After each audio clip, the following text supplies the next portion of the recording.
Hi guys, James from DBG here and welcome to an unboxing. I haven't actually done an unboxing for quite a while. Can't remember when the last one was. But I've got a few unboxings coming up. Trying to fit it in between all the usual commission jobs and trying to get my own projects done at the same time. But yeah, I thought I'd unbox this because obviously the Matilda is the greatest and best and most brilliant tank of the Second World War. Don't argue with me, I am right. This is the Matilda 2. This is the A12 Matilda 2 by Warlord Games. You can buy them individually or you can buy them as a troop, such as these. So, let's have a quick scoot around the box and then we'll crack these lovely ladies open and we'll see what we get. So, as you can see on the front of the box, we get lovely pictures of the three Matildas inside in the lovely desert Cornter camouflage scheme used by the British in the early part of the Desert War. And then if you look on the sides, there's the same one. There's a BEF one, you can tell, with the two-tone green. There's another desert one, and then over here we have the Soviet one, because it wasn't just the Americans that did Lend-Lease, we did Lend-Lease to the Soviets. I believe I have mentioned it before. We sent them Matildas, we sent them Valentines, we sent them Universal Carriers, Spitfires, Hurricanes, Mosquitoes, Blenheim, loads of stuff, loads of guns, loads of what have you as well. So yeah, so without further ado, let's crack these lovely girls open.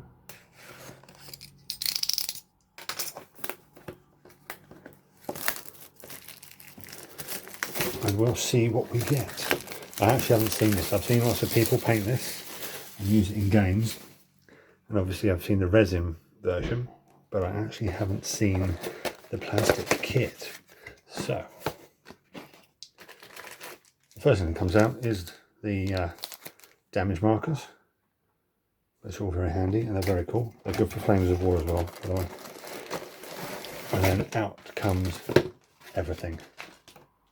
Right, so, we have our instructions. We have a little Ziploc bag with your decals and your stat card, and then we have 1, 2, 3 Matildas. So instantly put 2 away. In fact, we'll put all 3 to one side and we'll look at the paperwork. So first things first, the decals. So get the right way up. So it's all on focus.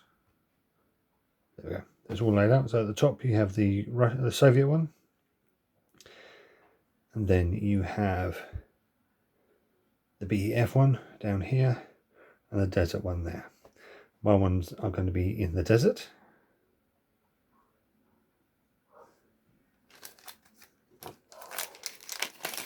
And then here we have the tractor, what are we doing? We have the stat card, gives you all the points values, and then it gives you all the special rules and stuff on the back. So yeah, all good.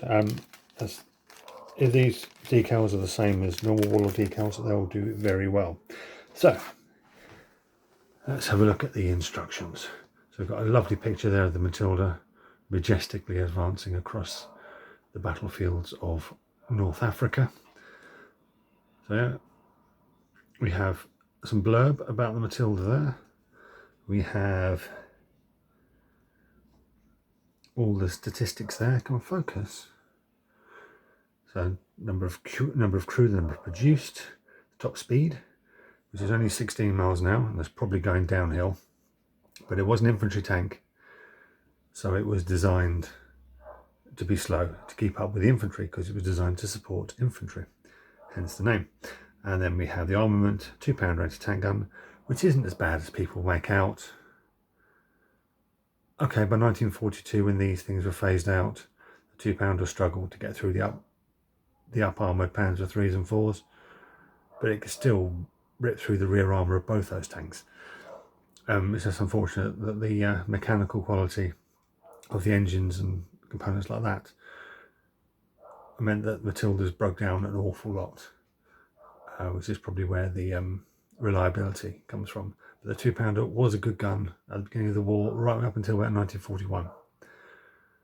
42, it begins to lack, and obviously the turret ring of the Matilda wasn't big enough to be upgraded to the 6-pounder, which is the next gun along, which obviously the Valentine could have been upgraded to.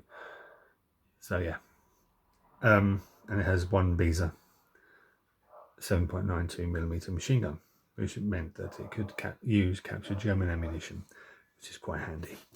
Anyway, so as usual, we have all the safety do's and don'ts. Then we have the decal application, and then we have what Warlord does, which I really do not like. They don't number the sprues, they number pictures of the sprues. So you have to keep flicking backwards and forwards through the manual when you're building. Anyway, and there's the last sprue. So instructions, and obviously there's lots of there's a question mark there telling you to which variant you want to build, and you'll get that all the way through, because there's slight differences between the early production and the later production. And obviously you can see there's a choice between a 2-pounder and a 3-inch howitzer,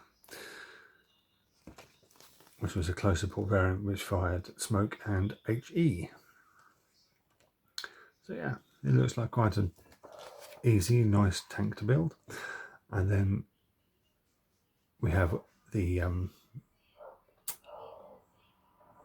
what we're doing, colour schemes, brain, colour schemes. So at the top we have the 7th Royal Tank Regiment in France in 1940. Then we have the 42nd Tank Regiment in North Africa, 1941. And then we have the 38th Tank Brigade on the Eastern Front in 1942. And interesting thing about the Matilda in Soviet service, it actually served right away to the end of the war. In fact, the Matilda is the only British tank that has served throughout the entire war, from 1939 to 1945, and it served in, was it 4? No, 3 of the fronts, which is Northwest Europe in 1940, the desert in 40, 41, 42, and the Eastern Front from 41 until 45. Anyway, and the only British tank to serve in all 4 theatres is the Valentine, which served a little bit in Northwest Europe. It was more a engineering tank in Northwest Europe, obviously in the desert. It saw service in the early part of Burma, when the 7th Armoured Brigade, which was detached from the 8th Army and sent to Burma when the Japanese invaded. They had Stuarts and Valentines, and obviously the Soviets in the Eastern Front had Valentines, and the Soviets loved Valentines. Anyway, sorry, I'm digressing massively. I tend to do that when talking about tanks, specifically British tanks, which I think are very underrated. So here we have one of the sprues. This is obviously the top and bottom hole, and then we have both turrets, both the early war and the late war turret. Then we have both guns there. There's a 3-inch howitzer, there's a 2-pounder. We have the smoke discharges there, and I wonder if they've done it. Let's see if we can focus. Focus. Yes, they have. You can just see it. Smoke discharges were actually fired with a blank cartridge from a cut down Lee Enfield rifle with a little electronic firing switch inside the turret. We have 2 tank commanders, obviously one, both British, one desert, one not. Then we have all the mantlets. This, I believe, is the earlier one with the looks like an armoured cover for a water-cooled Vickers, to be honest. And then we have the cupola with the turret hatch, which actually looks like you have to cut it in half.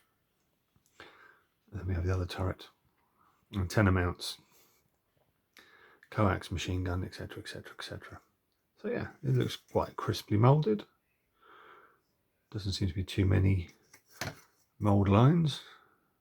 They're always going to be mould lines. You can't escape them. Focus. Anyway, then we have the track section. Please focus. There we go.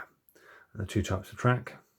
I didn't see which was which, and I don't know enough about the differences between, because the differences are minuscule between the early and late war.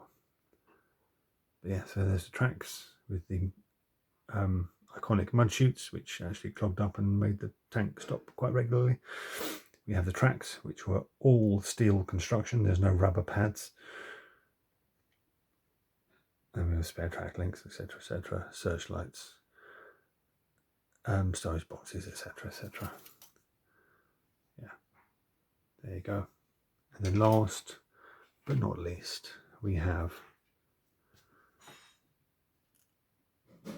the radiator